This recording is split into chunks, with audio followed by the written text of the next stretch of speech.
Supreme court ने एक थप्पड़ मारा था मोदी सरकार पर और पूछा था, क्या इस अधिकारी के बिना काम नहीं चल सकता? क्या यह अधिकारी इतना इंपॉर्टेंट है कि इसके मतलब बिना काम नहीं कर सकती सरकार? इतना मतलब थप्पड़ खाने के बाद बेशर्म सरकार जो थी बेशर्म बनी रही। बेशर्मी की हद सियासत में जब पार कर जाती है तो समझ लीजिए सत्ता हावी होने वाली है, तानाशाही आने वाली है। ईडी निदेशक संजय मिश्रा का कार्यकाल एससी ने 15 सितंबर तक बढ़ा दिया था। जब इस सरकार ने मिन्नतें की, हाथ जोड़े डीवाई चंद्रचूड़ के सामने, और अभिषेक मनु सिंघवी की दलील थी कि कार्यकाल नहीं बढ़ाया जाना चाहिए, लेकिन ईडी निदेशक संजय मिश्रा का कार्यकाल बढ़ा दिया गया। सुप्रीम कोर्ट की सख्त टिप्पणी की ये खबरें याद होंगी, आप भूले तो नहीं हैं? आपको याद तो होगा ना दोस्तों, क्योंकि मतलब अगर आपको याद होगा तब आगे की खबरें बताने का थोड़ा सा मजा आने लगेगा। क्योंकि यहाँ पर बहुत सारे लोगों ने ये सफाई दी थी कि लगभग 5 साल से इस तैयारी जुड़े हैं, भारत की जो रेटिंग बन रही है इस अधिकारी की वजह से बहुत अच्छी बन रही है, ये हो रहा है, वो एला बला बला बला जो थी दलीलें दी गई थी। लेकिन यहाँ एक पाकिस्तान जैसा प्रयोग होने जा रहा है। जी हाँ, पाकिस्तान जैसा प्रयोग। जी हाँ, पाकिस्तान में एक आर्मी चीफ होता है, उसी से सब कंट्रोल करता है, सारा कुछ। आर्मी चीफ चाहता है तो प्रधानमंत्री को खत्म कर दे। वैसा ही यहां हिंदुस्तान में खतरनाक ढंग की सियासत का दौर शुरू होने वाला है। संजय मिश्रा 1984 बैच के आईआरएस अधिकारी हैं। इनकम टैक्स के कई मामलों की जांच में अहम भूमिका निभा चुके हैं। फिर इन्हें ईडी चीफ बना दिया गया। ईडी चीफ बनाने के बाद इन्होंने जो कांड कर डाले, मतलब सारे विपक्ष के नेताओं पर ही छापे डालने। मनमोहन सिंह सरकार में जहां 112 छापे मारे गए, मोदी सरकार में ईडी ने 5000 से ऊपर छापे विपक्ष के नेताओं पर डाले और पता नहीं कितने नेताओं को भारतीय जनता पार्टी में शामिल करा दिया। ये कहा जाने लगा ये भारतीय जनता पार्टी का टूल किट है, जो इस्तेमाल जब होता है जहां भारतीय जनता पार्टी धीमी पड़ती है, कहीं सरकार बनानी हो तो ईडी, किसी को दल में शामिल कराना हो तो ईडी। बस भाई ये मतलब हर पॉलिटिशियन करता है। इंदिरा गांधी पर भी आरोप लगे थे, मनमोहन सिंह पर भी आरोप लगे थे। तो प्रधानमंत्री मोदी कर रहे थे, क्या गलत कर रहे हैं यार? गलत कुछ नहीं कर रहे, अपनी कब्र में कील ठोक रहे हैं, अपने ताबूत में। उसको मैं बता देता हूं, ये सारी चीजें आप सबके डोमेन में होंगी और बहुत सारे यूट्यूबर्स ने आपको बता भी दिया होगा कि क्या होने वाला है, कि देश में खतरनाक ढंग की स्थिति एक पैदा होने वाली है। वो खतरनाक ढंग की स्थिति है कि 2024 में किसी भी तरह से चुनाव जीतने की कोशिश की जाए। किसी भी तरह से विपक्षी दलों, जहां बंगाल में ममता बनर्जी हैं, अखिलेश यादव हैं, तेजस्वी यादव हैं, नीतीश कुमार हैं, महाराष्ट्र में उद्धव ठाकरे हैं, शरद पवार हैं, पटनायक हैं, बीजू पटनायक हैं, और आपके जगन मोहन रेड्डी हैं, और आपके स्टालिन हैं, इन सबको किस तरह से प्रभावित किया जाए। तो सीधी सी बात है कि डीवाई चंद्रचूड़ ने जो जूता मारा था, पलट के डीवाई चंद्रचूड़ पर जूता मारने की तैयारी में है ये सरकार ताकतवर होती है। सरकार जो बहुमत से आई हो, प्रचंड बहुमत से, वो इतनी खतरनाक होती है कि मतलब चीफ जस्टिस ऑफ इंडिया का पदवी खत्म कर सकती है। चीफ जस्टिस ऑफ इंडिया ने हिंदुस्तान का दिल खुश कर रखा था ऐसे निर्णय दे करके, जिससे भारतीय जनता पार्टी की जग हसाई हो रही थी। और तुषार मेहता ने यह कार्यकाल बढ़वाने के बाद प्रधानमंत्री मोदी को और अमित शाह को सोचने का मौका दे दिया।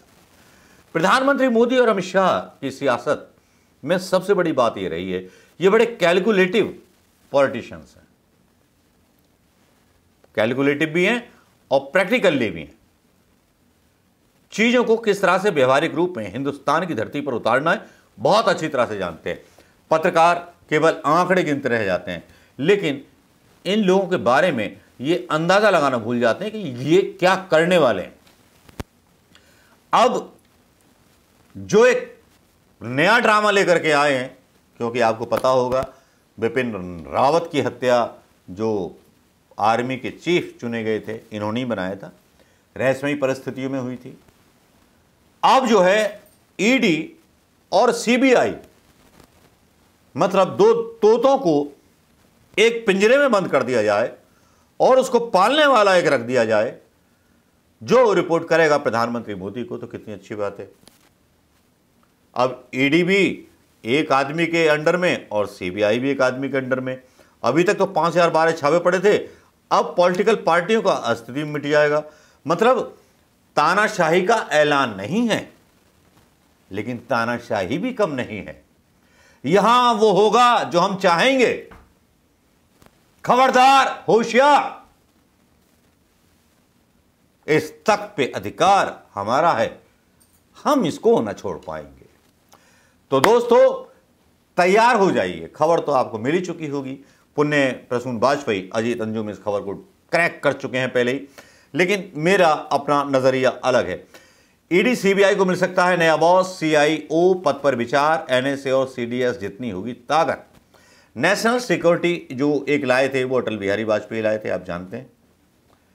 इंदिरा गांधी जी प्रिंसिपल सेक्रेटरी का लाई थी, आप जानते हैं। सीडीएस प्रधानमंत्री मोदी जी लाए, ये आप जानते हैं। तो एक तरह से डी वाई चंद्रचूड़ ने जो बोला, सुप्रीम कोर्ट ने जो बोला, एक तरह से उसको बेइज्जती करने की कोशिश की जा रही है। राष्ट्रीय सुरक्षा सलाहकार और चीफ ऑफ डिफेंस स्टाफ की तर्ज पर भारत सरकार chief investigation officer of India यानी सीआईओ पद पर तैयार करने का विचार कर रही है, जिसकी प्रक्रिया चल रही है, जिसके लिए अध्यादेश कभी भी पारित हो सकता है। न्यू इंडियन एक्सप्रेस की रिपोर्ट में सूत्रों के हवाले से बताया गया है कि अगर देश में सीआईओ नियुक्त किया जाता है तो ईडी और सीबीआई उन्हें रिपोर्ट करेंगे। खास बात यह है कि तीनों सेवाओं के शीर्ष सीडीएस हैं, तो दोनों खुफिया एजेंसियां एनएसए को रिपोर्ट करती हैं। फिलहाल सीआईओ के पद को लेकर शीर्ष स्तर पर चर्चाओं का दौर जारी है। ईडी का काम क्या है, मैं आपको बता देता हूं। ईडी का काम मुख्य रूप से आर्थिक धोखाधड़ी के मामलों पर काम करता है। केंद्रीय एजेंसी मनी लॉन्ड्रिंग, फेमा, यानी फॉरेन एक्सचेंज मनी, जो भेजे जाते हैं ना पैसे, मतलब पता नहीं किन किन माध्यमों से, उसके बारे में जांच करती है। और सीबीआई भ्रष्टाचार और अन्य आर्थिक अपराधों के खिलाफ सक्रिय रहती है। अब जब सीआईओ का एक ही आदमी हो जाएगा तो ये दिखाने की कोशिश हो रही है कि संजय मिश्रा जी, जिनके पीछे सुप्रीम कोर्ट से भिड़ गई सरकार, अब उनको हम नया पद दे देंगे, जबकि सुप्रीम कोर्ट नाराज हुआ था सेवा विस्तार देने पर।